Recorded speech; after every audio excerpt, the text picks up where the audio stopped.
우리는 가끔 너무나 힘든 상황을 만나고 때로는 앞길이 보이지 않을 그럴 때 우리가 이렇게 시편 기자처럼 말합니다. 하나님 어디 계십니까? 왜 하나님은 나를 돕지 아니하십니까? 그리고는 털수석 주저앉아서 엉엉 울 때도 있습니다.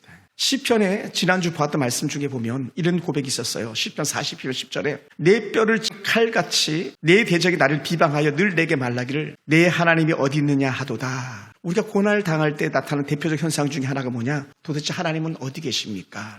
우리 하나님 어디 계세요?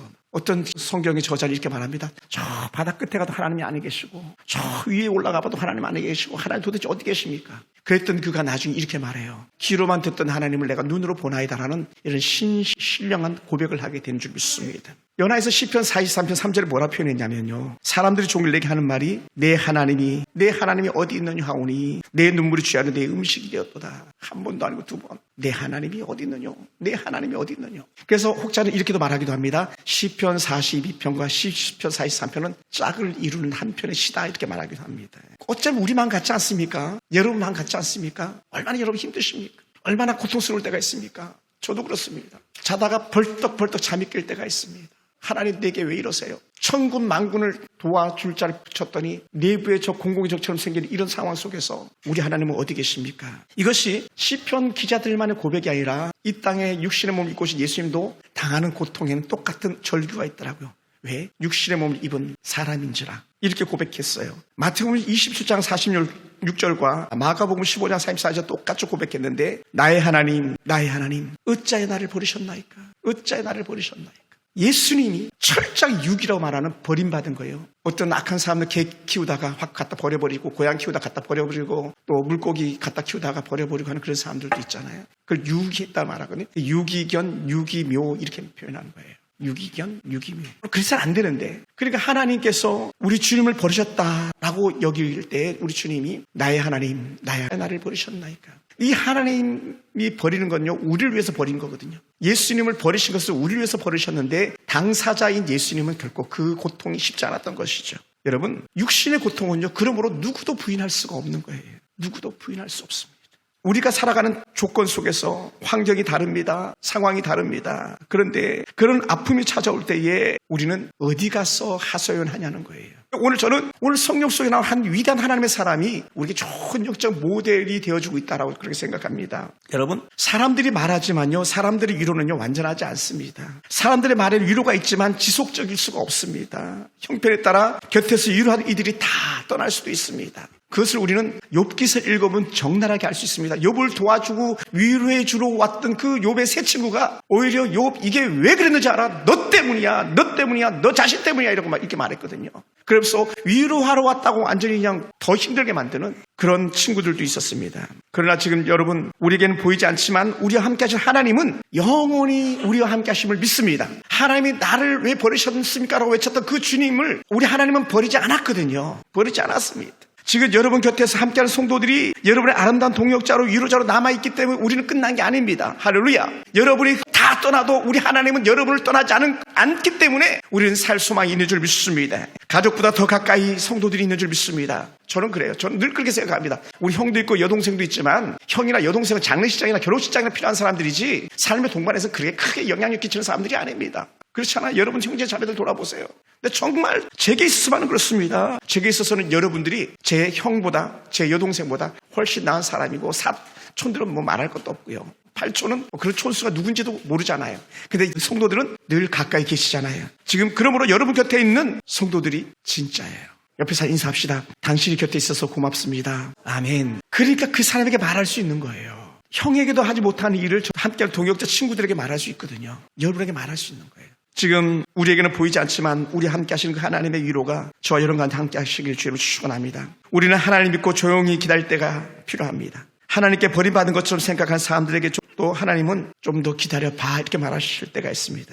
하나님이 지금 나를 위해서 일하시길 기다리고 계시는 줄 믿습니다. 하나님을 믿고 기다려라. 말없이 조용히 기다려봐라. 정신을 차리고 민감하게 깨어서 기다려봐라 라고 하는 그런 은혜의 메시지를 이렇게 듣게 됩니다. 우리의 진정한 믿음이란 그러므로 자동차를 달릴 때에 그냥 가만히 두지 않고 파키에 두지 않고 기어를 넣어가지고 드라이브에다 놓는 것처럼 우리의 믿음이 바로 드라이브로 기어를 옮기는 그런 자동차와 같지 않을까 생각됩니다. 여러분 자동차는요 기어가 들어갈 때 달리고 기어가 빼질 때 멈추는 것처럼 우리 인생도 그렇습니다. 우리에겐 절대적인 믿음이 필요한 거예요. 할렐루야. 믿음이 필요합니다. 그래서 우리 믿음이 있을 때 하나님의 진정한 영적 가치를 드리는 거고, 특히 이 믿음의 최상 절정은 언제 나타나냐면요, 고통이 따라올 때예요. 여러분, 최근에 우리는 아주 어려운 사태를 만났었습니다만은, 저는요, MZ 세대들만 문제가 있는 줄 알았더니 장군 세대들도 문제가 많더라고요. 야, 저 병사들 철개 철딱 썰는 것을 나라를 지키겠나 했는데 장군들도 나라를 지킬 수 없겠더라고요, 보니까. 여러분, 오늘 우리는 절대적으로 하나님 안에서 믿음 세대로 자리매김할 수 있기 원합니다.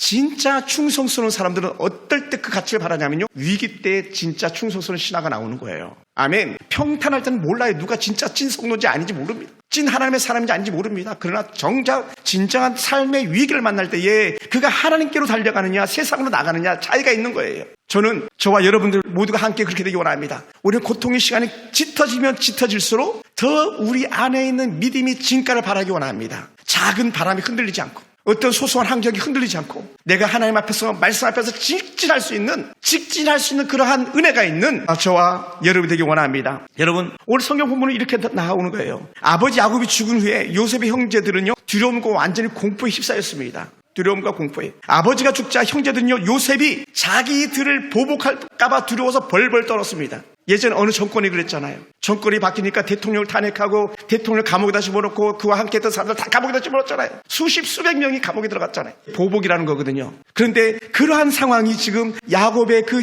아들들이 당할까봐 두려웠던 거예요. 보복이 두려웠어요. 그래서 요셉에게 사람을 보내가지고 말한다. 자기들 직접 가지도 않았습니다. 그리고는 거짓말 해대기 시작합니다. 그때 요셉의 행동은요, 놀란 은혜가 있어요. 그런 말을 전해 듣고는요, 그 형제들을 안심시켰습니다.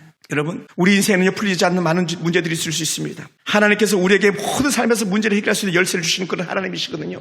어떤 원수를 갚아야 될 그런 상황 속에서도, 또 때로 원수에 대한 보복을 당하는 그런 상황 속에서도 하나님은 우리에게 열쇠를 두 가지를 지어주십니다. 그 열쇠를 오늘 우리 함께 생각해 볼 수 있게 되기 원합니다. 그 첫 번째는요, 우리는 꼭 필요한 열쇠인데, 하나님의 인도하심을 이해하는 지혜가 필요합니다. 할렐루야. 따라해서 하나님의 인도하심을 알게 되라. 아멘. 우리 삶의 전체를 또 바라보는 시각이 필요합니다. 요셉은요, 그 형제들과 남다른 눈을 가졌어요. 어찌 보면 야곱도 남다른 눈을 가졌습니다. 믿음을 사는 야곱은 요셉을 통해 일하실 하나님을 기대했던 야곱이었던 것처럼, 요셉은 자기를 통해 일하실 하나님을 늘 바라봤던 그런 사람입니다. 그러니 형들은요, 요셉을 죽이려다가 그냥 몇몇 형들의 말에 의해서 요셉을 팔아버리고 마는 그런 일들이 있었죠. 동생을 미리암 상인에게 팔아버리고 말았었던, 미디안 상인에게 팔아버렸던 그런 일들이 있었습니다.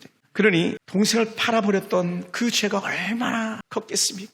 그러니 정작 아버지 때문에 눈치 보던 그 형제들이 얼마나 두려움을 떨었겠습니까? 그러니 그들은요, 입에 침 하나 안 바르고 거짓말 해야 되잖아요. 마귀들은요, 거짓말하는 세력이에요. 사단은 속이는 세력이에요. 법을 집행한다고 하면서 법을 어기는 세력들이 악한 사단의 도구가 아니고 무엇이겠습니까? 오늘 이렇게 말합니다. 50장 17절 우리 한번 읽어볼까요? 우리 읽었던 본문이긴 합니다만은 50장 17절 제가 한번 읽겠습니다. 너희는 이같이 요셉에게 이르라. 내 형들이 내게 악을 행하였을지라도 이제 바라건대 그들의 허물과 죄를 용서하라 하셨나니. 이게 뭐예요? 아빠가 그렇게 말해서 얘기하는 거예요. 당신의 아버지 하나님의 종들인 우리 죄를 용서하소서. 요셉이 그들이 그에게 하는 말을 들을 때에 울었더라.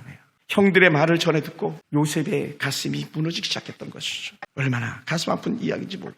여러분, 지금 요셉의 형제들이 요셉에게 충분히 이해되는 말이었습니다. 지금 우리 국가적인 상황이요, 어쩌면 이것과 똑같은 상황인지 모릅니다. 우리 참 불행한 지도자를 만난 그런 나라 사람인 것 같아요. 제가 가끔 얘기합니다만, 대통령이 자살해서 나가고 대통령이 감옥에 가고 또 감옥 갈 걸 대기해야 되는 그런 나라, 이게 바로 보복이거든요. 원수를 갚는 거. 그러니 가슴 아픈 거예요. 자신들을 아빠 눈치 보기 때문에 보복하지 못했다고 생각하는 그 형제들의 그 두려운 마음을 우린 100분 이해할 수 있을 것 같습니다. 하지만 우리 꼭 기억하시기 바랍니다. 믿음의 눈은 달라요. 믿음의 사람은 달라요. 요셉의 생각은 달랐어요. 요셉의 보는 눈은 두 가지였습니다. 요셉은요, 멀리는 큰 산을 볼 수 있었고요, 가까이는 산 속에 있는 골짜기와 나무와 나무 속의 잎과 열매를 볼 수 있었어요. 우리는 멀리 있는 것도 볼 수 있어야 되지만 가까이 있는 것도 볼 수 있어야 됩니다. 반면에 가까이 있는 것도 보지만 우리 멀리 있는 걸 볼 수 있는 그런 안목이 우리에게 열려야만 합니다. 그리고 그것이 어디서 왔는지 우리 깨닫는 지혜가 우리 가운데 필요한 줄 믿습니다. 요셉은요, 그렇게 멀리 있는 것과 가까이 있는 것을 볼 수 있었던 진정한 은혜가 무엇이었냐? 자신의 인생의 주관자가 누구인지를 알았어요. 오늘 일어나는 일들의 주관자가 누군지를 알았던 그런 멋진 요셉입니다. 내일 일어날 일까지도 하나님께서 이끄시고 계심을 알았던 멋진 요셉이었던 것이죠. 그러니 저는 이렇게 표현하고 싶습니다. 요셉의 눈은 믿음의 눈을 가졌다. 요셉의 귀는 믿음의 귀를 가졌다. 요셉의 입은 믿음의 입을 가라는 거예요. 할렐루야. 다른 말로 하면 이거예요. 전적으로 하늘만을 의지하고 바랐다라는 것이죠. 요셉의 형들에게 죽을 지경에 미디안 산에 팔려갈 때 그는 얼마나 두렵고 떨었겠습니까? 보디바르 집에서 종살이던 그가 주인의 여인을 추행하던 누명을 쓰고 억울하게 옥살이할 때 그는 얼마나 힘들었겠습니까? 요셉이 그렇게 잡혀갈 때에 요셉이 보디바르 집에서 감옥으로 갈 때 아무도 기회 없었습니다. 요셉이 감옥에 가서 술 맡은 간원자, 떡 굽는 간원장들의 그 꿈을 갖다가 멋지게 해석해가지고 꿈의 해석이 그대로 맞았는데도 불구하고 누구도 요셉을 기억해주지 않았던 그런 적들도 있었습니다. 그런데 중요한 게 뭡니까? 단 한마디도 원망하지 않았어요. 형들이 그를 팔아버릴 때에 성경의 저자는 그걸 기록해놓지 않았어요. 그때 요셉이 원망해서 얼마나 울며 뗐으면 형 나 팔지마 했을지 몰라. 근데 중요한 건 성경의 저자들은 그렇게 말하지 않았어요. 왜 그런지 아세요? 하나님의 계획 속에 이런 일들이었을 거라는 거예요. 하나님의 계획 속에. 왜 성경 저자는 말하고 싶지 않았겠어요? 요셉이 그때 정말 힘들었어. 요셉이 어느 형 사랑했는데 그 형마저도 요셉을 갖다 멸시했어. 안 돌아봤어. 막 이런 말을 하고 싶지 않았겠습니까? 근데 성경 저자는 침묵합니다. 왜? 하나님의 계획 속에 일끌림 받고 있었던 요셉이라는 것을 성경 저자는 말하고 싶었던 것이죠. 사랑하는 성도 여러분, 보디발의 집에서 감옥으로, 감옥에서 애굽으로, 애굽에서 바로왕으로 이끌림 받는 모든 것 하나하나가 다 하나님의 인도하셨음을 믿는다는 거죠. 극적인 가족 사모를 이루는 야곱과의 만남, 형제들 죄 속에서 그런 감사와 감격이 있었습니다. 그러나 그 어떤 경우에도요, 내가 원수를 갚을 거야, 형들을 향해서 이를 갈았던 적은 한 번도 없었습니다. 형들을 볼 때 너무나도 가슴이 아프고 힘이 들어서 같이 밥 먹다가 자기 방에 가지고 막 울고 나온 적은 있어요. 울고 나왔어요. 그런데 원수를 갚겠다는 생각은 단 한 번도 해본 적이 없습니다. 왜 그랬을까요? 전 이렇게 보았습니다. 요셉의 모든 사건 속에서 하나님의 인도하심이었다. 노예 생활, 감옥 생활, 지금 막 삐까번쩍하게 잘 나가고 있는 총리 생활, 다 하나님의 이끄심이었다는 거예요. 요셉이 죄로 인해 당하는 고난이 아니었기 때문에 그렇습니다. 요셉이 죄로 인해서 당한 고난이 결코 아니었다는 거예요. 할렐루야. 만약에 죄로 인해서 당하는 고난이라면 마땅한 겁니다. 그 인생길을 살필 수가 없습니다. 그런데 하나님을 더 잘 섬기려 몸부림치는데 찾아온 아픔이라면 능히 이길 만한 능력을 주시는 하나님이신 줄 믿습니다. 할렐루야. 민족의 구원을 위한 고난의 시간을 보냈기 때문에 그는요, 남을 원망할 이유가 없었습니다. 요셉이 걸어온 길이 부분적으로 보면 온갖 상처, 얼룩진 것으로 가득한 것 같았지만, 그러나 그것은요, 얼룩진 상처보다 더 큰 것은 뭡니까? 인류의 구원이라는 그런 메시지가 그 안에 있는 거예요. 할렐루야. 세상적으로 보면요, 하나님이신 예수님이 어떻게 그렇게 죽으실 수가 있는가? 없어요. 고난당할 수가 없어요. 무시당할 수가 없어요. 그런데 인류 구원의 대명제 때문에 그 길을 가셨던 것처럼 요셉은 예수님의 고난 길의 좋은 영적 모델이 되는 것이죠. 그런 시각에서 우리가 바라보면 요셉의 말이 충분히 이해가 됩니다. 뭐라고 그랬습니까? 50장 20절 21절을 보고 이렇게 표현했어요. 당신들은 나를 해하려 하였으나 하나님은 그것을 선으로 바꿨다. 형들은 죄를 졌지만 그 죄로 끝난 것이 아니라 하나님은 선하게 나를 이끌었어 고백하는 거예요. 할렐루야. 그래서 오늘과 같이 많은 백성의 생명을 구원하게 하시려 하셨다. 그러니까 내가 팔려온 것, 내가 감옥살이 한 것, 하나님께서 이를 구원하기 위한 계획이었어, 이렇게 말하는 거예요. 아멘. 그러니 당신들은 두려워하지 마소서라는 거예요. 야, 놀라운 거예요, 사실은요. 오늘 우리에게도 이런 영적인 관점이 있기 원합니다. 오늘 여러분들이 왜 믿음을 지키고 있는지, 왜 주변의 사람들을 돌아보며 섬겨하는지 분명한 이유가 나오는 거예요. 뭐라고요? 하나님이 구원을 이루기 위함이다. 그러므로 사랑하는 성도 여러분, 지금 당장 눈앞의 것만 바라보지 맙시다. 지금 당장 아프다고 너무 낙심하지 마시기 바랍니다. 지금 당장 견디기 힘든 고통이라고 해서 결코 우리는 절망할 수가 없습니다. 왜냐하면 우리 삶 전체를 바라보시는 하나님의 은혜가 있고요, 우리 삶의 전체를 갖다가 훈련시키고자 하는 하나님의 깊은 계획이 숨어있기 때문에 그렇습니다. 나 자신의 건강조차도 때론 물질 때문에, 때론 영적 시험거리들 때문에 힘에 겨워하는 사람들이 있습니까? 그것을 박차고 일어나는 은혜가 있기 원합니다. 당신이 죄로 인해서 아파하는 것이 아니라면 거기에는 하나님의 깊은 뜻들이 숨어있음을 믿으시기 바랍니다. 여러분, 사랑하는 성도 여러분, 하나님은요, 사랑의 하나님이에요. 우리가 아플 때 우리보다 더 아프셨던 하나님입니다. 우리가 힘들 때 우리보다 더 힘든 시간을 보내시는 그런 하나님이었음을 믿습니다. 그것을 저는 조금 이해할 수 있을 것 같아요. 저는요, 여러분이 힘들면 저도 힘들더라고요. 여러분이 기쁘면 저도 기쁘더라고요. 여러분이 춤출 때 나도 막 춤추는 거예요. 왜요? 우리는 주 안에 하나였기 때문에 그렇습니다. 오늘 우리가 하나님의 큰 그림 안에서 여러분의 삶을 돌아보기만 한다면 우리는 하나님께서 허락하신 은혜가 뭔지를 더 깊이 깨닫게 될 줄로 믿습니다. 여러분, 좋은 보석이나 황금덩어리는요, 길가에 그렇게 쉽게 굴러다니는 것이 아닙니다. 깊은 굴을 팔 때 광맥을 찾아내려고 몸부림칠 때에 금맥 한 줄을 찾아내고 그 안에 수많은 금들을 채취해내는 것처럼 우리 인생의 가장 가치스러운 일들도 역시 그 금맥을 캐는 그 고통스러운 것처럼 우리 인생의 고난을 통해서 하나님 더 큰 영광이 나타나는 줄 믿습니다. 그것이 요셉의 삶의 모습처럼요. 그래서 영국의 저수를 가졌던 C.S. 루이스 박사는 이렇게 말했습니다. 순전한 기독교 고통의 문제 나니아 연대기에서 기록했던 이분이 하셨던 말씀이 뭐냐면, 우리가 평안할 때 사람들은 하나님께서 양심을 통해 속삭이시는 소리를 잘 듣지 못한다. 평안할 때는 하나님의 속삭임을 듣지 못한다. 그래서 하나님께서는 고난을 가끔 보내신다는 거예요. 그리고는 그 고난을 통해서 우리의 잠든 감각을 일깨우시고 큰 소리를 우리에게 들려주신다는 거예요. 무슨 소리? 하나님의 소리. 고난은 그 사람의 본성을 드러내는 거예요. 지난 수일 전 밤부터 우리는 대한민국은 한층 더 좌우로 대치하는 그런 전국이 되어버리고 말았습니다. 보다 더 분명하게 누가 좌인지 우인지를 드러내는 그런 시간이 되고 말았습니다. 고난의 때가 됐거든, 이 나라가. 진정한 나라를 위한 사람이 누구인지를 드러내는 그런 시간이 되기도 했습니다. 그것을 여다 야다 말하지 않겠습니다. 왜냐하면 다 같은 무리들이기 때문에. 그러나 정말 나라를 위한 사람이 누군지, 정말 주를 위한 사람이 누군지는 진정한 고통의 때에 알게 되는 것이죠. 고난은 무엇이 소중한 것이었는지 깨닫게 됩니다. 때로는 고난을 통해서 너무 늦게 알게 되므로 모든 걸 잃게 되기도 합니다. 여러분, 우리가 6.25가 왜 일어났습니까? 우리 광복 1945년 이후로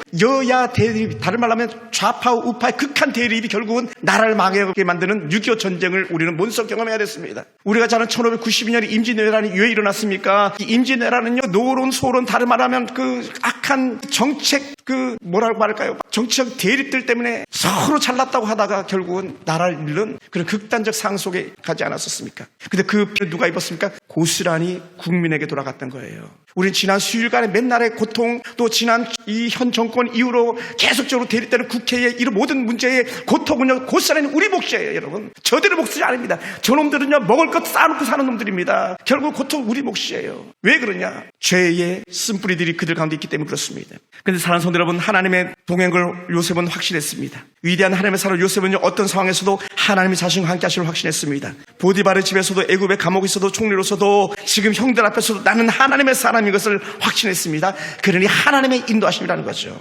하나님이 함께 하신다는 믿음은요, 우리를 두려움에서 이기게 합니다. 어떤 상황 속에서 바른 선택을 하게 합니다. 성령 하나님은 우리를 돕는 분으로 함께 하신 것을 이 요셉은 알았던 것이죠. 하나님은요, 결코 우리를 망치는 분이 아닙니다. 할렐루야. 망치는 분이 아니에요. 저는요, 기대가 됩니다. 이 나라가 어떻게 인도받게 될지. 유튜브에, 페이스북에 막 이제는 한국 기독교는 망했다 막 이렇게. 우리 안 망합니다.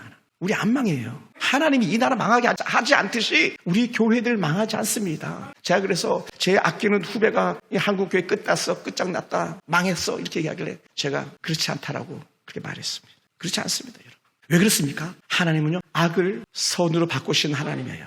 그걸 선용한다라고 말해요. 좋게 바꾸시는 하나님입니다. 요셉의 삶은 하나님의 선한 섭리를 보여주는 대표적 예인 것이죠. 형들의 악한 행동조차도 하나님은 선한 계획으로 사용하셨습니다. 그래서 우리는 그 큰 환난, 그 큰 흉년, 요셉을 드러내고 하나님의 계획을 드러내기 위한 그런 도구로 요셉을 쓰셨음을 우리는 봅니다. 그래서 잠언 16장 9절에서 이렇게 표현했어요. 사람이 마음으로 자기 길을 계획할지라도 그 걸음을 인도하시는 자는 여호와시니라. 할렐루야. 사람이 마음으로 자기 길을 계획할지라도 그 걸음을 인도하시는 자는 여호와시다. 그래서 우리는 모든 삶의 포커스, 초점을 딱 하나님께 두는 거예요. 그래서 우리 늘 질문하는 거예요. 하나님이 어떻게 인도하실까? 하나님이 어떻게 하시는가 보자. 여러분, 자녀들도 마찬가지, 남편들도 마찬가지, 오늘 우리 교회도 마찬가지, 이 나라도 마찬가지. 단지 우리가 해야 될 몫이 있다면 하나님을 바라보면서 믿음 안에서 해요. 하나님을 떠나서는 기대할 게 아무것도 없습니다. 여러분, 이재명 씨에게 솔직히 말해서 기대할 게 뭐가 있습니까? 윤석열 씨에게 기대할 게 뭐가 있습니까? 오늘 갑자기 대통령 된 사람인데. 제가 오늘도 이 설교 준비하면서 차 타고 다니면 묵상하다가 우리 권사를 모시고 오면서 이렇게 얘기해요.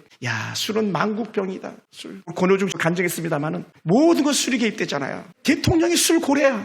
그 대통령에 무슨 소망이 있겠습니까? 소망이 없는 거예요. 야당 대표가 입만 열면 거짓말쟁이에요. 그 사람에게 무슨 소망이 있겠습니까? 없는 거예요. 이 악한 사단은 계속 그렇게 속이는 길로, 죄의 길로 이끌어가려고 하지만 우리 하나님은 우리의 걸음을 인도하신 하나님이다라고 잠언에 분명히 약속해주고 있습니다. 외우기도 쉬워요. 16장 9절. 잠언 16장 9절. 그러면 사랑하는 성도 여러분, 우리는요, 모든 판단을 하나님께 맡기는 거예요. 스톱. 요셉은 형들을 정죄하지 않았습니다. 그는 형들의 잘못을 하나님의 손에 맡기며 자신은 사랑과 용서를 실천했습니다. 판단의 모든 주권은 하나님께 맡겼습니다. 그는 형제들 판단하지 원하지 않았습니다. 단지 형들을 안식시켰을 뿐이죠. 그래서 요셉이 아주 멋진 말씀을 한마디 짧게 툭 던져주는 메시지가 있는데 그게 뭐냐? 50장 19절에서 이렇게 표현했어요. 내가 하나님을 대신하리까. 요셉이 하나님이었다면 그가 원수를 갚을 수 있는 거예요. 근데 요셉은요, 원수 갚는 것을 하나님께 맡긴 것이죠. 형들의 잘잘못을 자기가 판단하는 것이 아니라 하나님께 맡긴 거예요.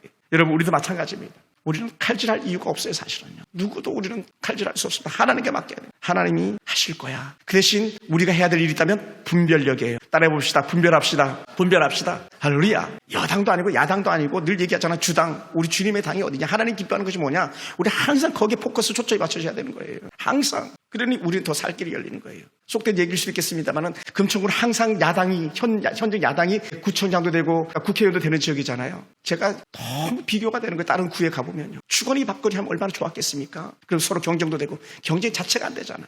그래 가슴 아픈 거죠. 우리는 하나님을 대신할 수 없습니다. 요셉은 그걸 알았습니다. 원수까지도 용납하는 그 은혜의 십자가 사랑이 요셉이 가진 두 번째 키예요. 하나님을 대신하지 않는 그 믿음, 그 사랑, 그리고 두 번째 십자가 은혜밖에 없어요. 십자가 사랑. 하나님의 사랑은요, 형제들을 위하여 온전히 매는 띠를 우리가 띠는 겁니다. 음료수를 가득 실은 차를 갖다가 저는 가끔 본 적이 있습니다. 길가에 음료수를 가끔 싣고 가다가 때로는 어떤 차는 완전히 뒤집어져서 온 천지가 다 수병으로, 소주병으로, 맥주병으로 뒤집힌 것들을 간혹 보게 됩니다. 왜 그랬습니까? 정말 그 자살행위죠. 아마 우리 양조 집사님은 가끔 그런 그 회사에서 이런 일을 보게 될지도 모르겠네요. 왜? 똑바로 안 묶었다는 거예요. 끈을 똑바로 안 묶고 그냥 가는 거예요. 우선 볼 때는 괜찮아 보이지만 이게 코너를 급하게 돌면 차가 뒤집어지듯이 원심력이 쏟아질 수밖에 없는 거죠. 그래서 옛날에 우리 선조들은요, 참 지혜로운 말을 했어요. 뭐라고 그랬냐면, 구슬이 서마리아도 꿰어야 보배라고. 다 꿰을 때 가치가 있는 거예요. 다 단단히 맬 때 안전할 수 있는 거예요. 우리는 우리의 신앙을 예수와 함께 계속 묶어야 될 줄 믿습니다. 그래야 우리 시험 들지 않는 거예요. 무너지지 않는 거예요. 사람의 말과 형편과 상황에 우리 흔들리지 않는 거예요. 아멘. 나라가 위기일 때 우리는 오히려 더 하나님을 바라보고 더 기도하고 하나님께 이끄시를 바라보는 것이 필요한 거예요. 할렐루야. 그래서 우리가 해야 될 마땅한 일인 것이죠. 우리는 모든 것을 온전히 묶어주는 끈이 하나가 있다면 그것은 하나님의 사랑의 끈입니다. 하나님의 사랑으로 매는 사람들이에요. 성도들이 무엇을 하든 그 모양, 그 모든 일들 가운데 하나님께서 묶어주는 은혜가 있는데 하나님의 사랑밖에 없습니다.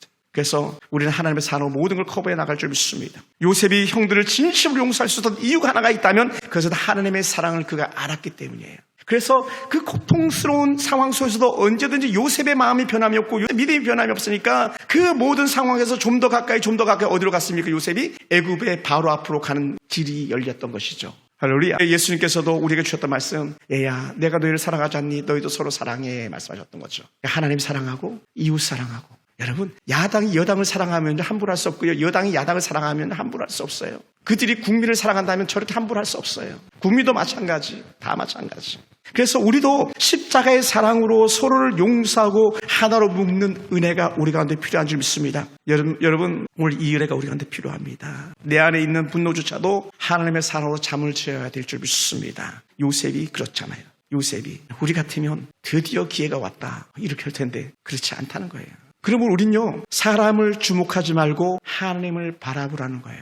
아멘. 한번 따라해볼게요. 하나님, 내가 하나님만 바라보겠습니다. 그래서 제가 제 스스로 다짐하는 거예요. 그래서 내년 표어가 나왔어요. 오직 주만 바라보나이다. 제가 지난 한 주간 내내 그 교회에서 계속적으로 묵상되어지는 내용이 있다면 하나님 내 방법으로 할 수 있는 게 아무것도 없습니다. 안 되잖아요. 그래서 오직 주만 바라보나이다. 제 마음은 이런 마음도 있어요. 돈 주고 사서라도 수원의 어느 교회처럼 한 번 교회비 2,000원 주면서 우리 교회와 돈 주고 사놓고 싶은 마음까지 있는 그런 마음이 제게 있습니다. 그 모든 목회자들의 마음일 거예요. 텅 빈 자리보다 채워진 자리가 나니까. 그러니 한 사람을 잃는다, 이건 거의 지옥인 거죠.